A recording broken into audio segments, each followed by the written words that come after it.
สบายดีเด้อพี่น้องเด้อบักตะโลอยากชน บักเทิกน้อยมันบอกบักตะโลน้องบักตะโลสบายดีพี่น้องวันนี้จะคำแล้วจะเอางัวไปผูกไปหมักกันเด้อกับขอบกระแรงครับละ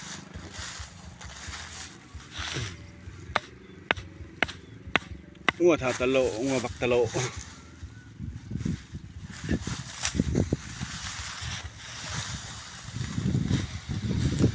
ไปเดินขอนไปแล้ว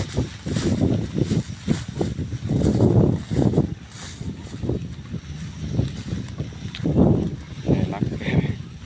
เดินรักไปแล้วน้องทาตะโลทาเทิกน้อย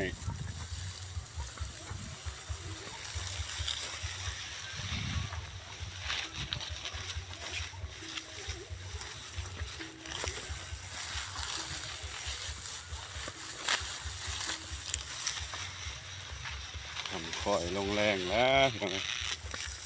ถ้าเทิงน้อยก็ปลูกขอบปลูกแรง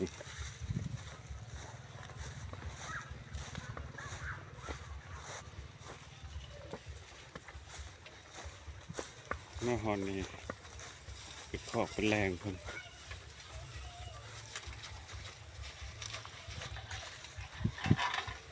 ก็ได้เกี่ยวหญ้าตอนหับเป็นอาหารแรงให้เพิ่น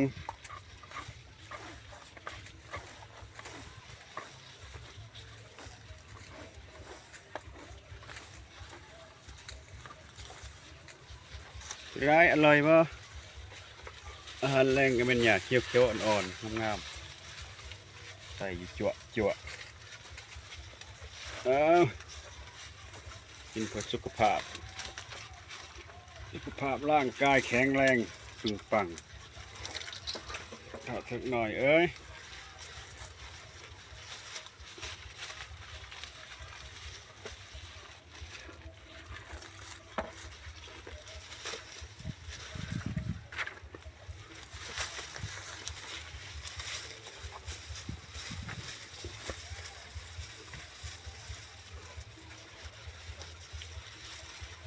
ทำลงแรงบรรยากาศก็เยือกเย็นนะ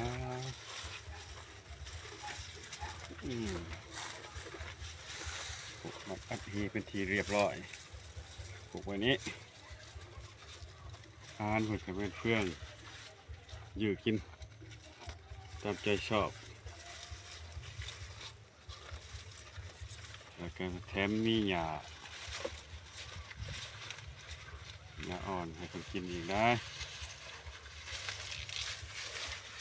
บำรุงสุขภาพร่างกายประเทศว่าทาเทิงน้อยก็ใหญ่กล้าหน้าบ้านเต็มบ่าวล่ะเอาสำนีได้อพี่น้องเด้อ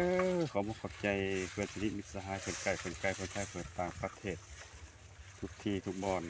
ที่เขาเบิ่งเขาส้มฝากเป็นกำลังใจฝากกดซับกดไลค์เป็นกำลังใจคือเก่าเด้อบ๊ายบายเด้อพอกันคลิปหน้าเนาะพี่น้องเนาะ